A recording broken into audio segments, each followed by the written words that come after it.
Eve had always dreamed of making a difference in people's lives. At just 32 years old, she had already carved out a reputation as a compassionate and tireless nurse. Before we continue, please take some time to subscribe to Dailydose, like, and share this video with your friends. Leaving behind her family in Texas, she poured herself into her work. Cardiology and palliative care for chronically ill patients became not just her job, but her purpose.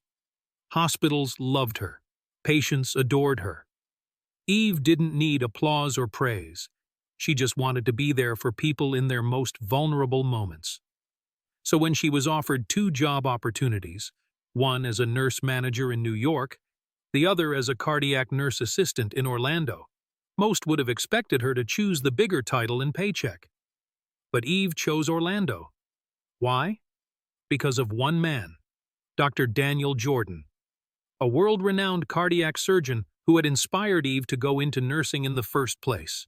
She had studied his cases, watched every lecture he gave, and saw in him the kind of medical professional she hoped to one day become.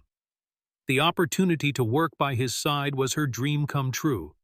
But what she didn't know was that dreams can deceive, and the people we admire most can sometimes be hiding the darkest truths.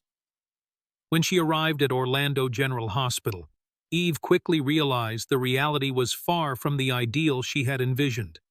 The hospital was chaotic, stretched thin, emotionally draining, and fast-paced. It was less like a state-of-the-art facility and more like a battlefield. Nurses ran on caffeine and adrenaline. Yet somehow, Eve adapted. She thrived under pressure and was quickly seen as a reliable member of the team. And Dr. Jordan?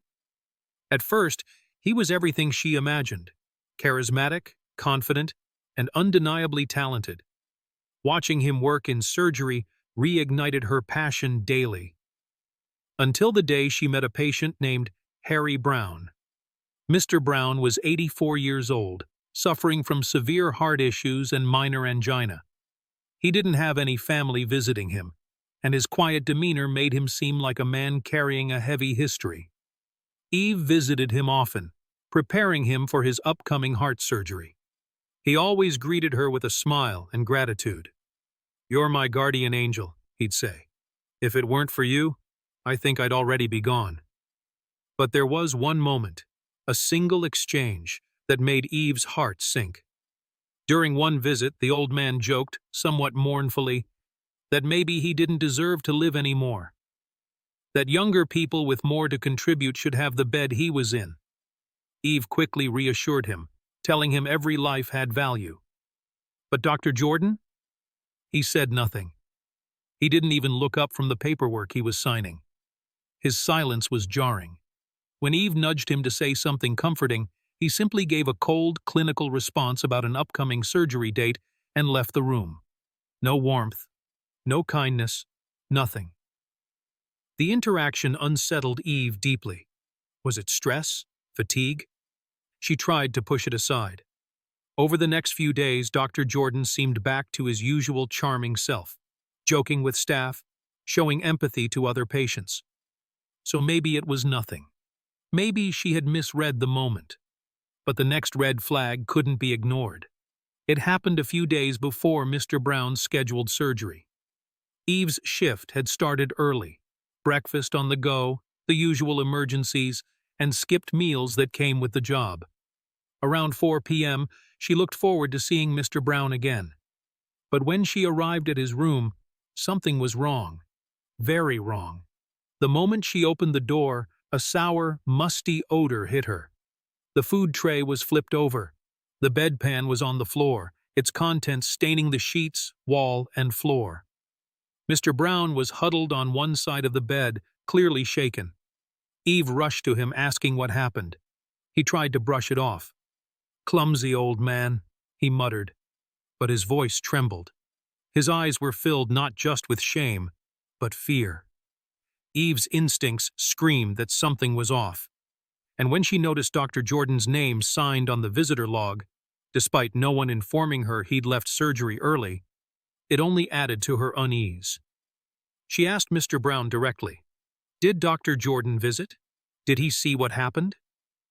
The old man stiffened, offered vague answers, and quickly tried to change the subject. I need to rest, he said. But Eve could see it in his eyes. He was scared, terrified even. Eve cleaned the room and helped Mr. Brown settle in, but she couldn't shake the gut feeling that something terrible had happened. And if her suspicions were right, then someone she once admired, the very reason she came to this hospital, might be responsible. Instead of going home at the end of her shift, Eve made a decision that would change everything. She went to confront Dr. Jordan. When she found him in the break room, his usual charm was gone. And when she brought up Mr. Brown's condition and questioned the odd timing of his visit, his response chilled her to the bone.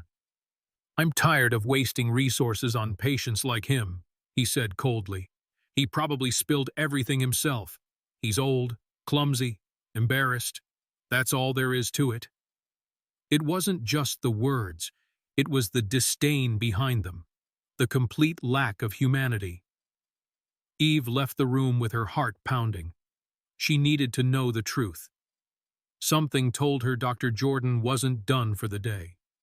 She followed him, quietly, watched him take the elevator not to the 3rd floor like he was scheduled to, but back to the 6th, back to Mr. Brown. Eve took the stairs and crept down the hallway, just in time to hear what would become the moment that shattered everything she believed in. She heard Dr. Jordan's voice, louder now, filled with venom and hate. If you tell anyone what happened, I'll make sure you never open your eyes again. You people are lucky to even be in this hospital. You hear me? You keep your mouth shut. Eve froze in horror. Her idol, her mentor, the man she had admired since nursing school, was a racist and a bully. Worse, he was threatening a patient's life. But Eve had come prepared. And what she did next would not only expose the truth, but change the hospital forever. Without hesitation, Eve quietly recorded the entire threat on her phone. Her hands trembled, but her mind was clear. This couldn't be buried. She called 911, reported everything, and convinced Mr. Brown, though terrified, to tell the truth. When police arrived, Dr. Jordan denied it all, until Eve played the recording. The mask dropped. He was arrested on the spot, shouting threats as officers led him away. Eve had exposed a monster hiding behind a lab coat. The hospital rallied behind her.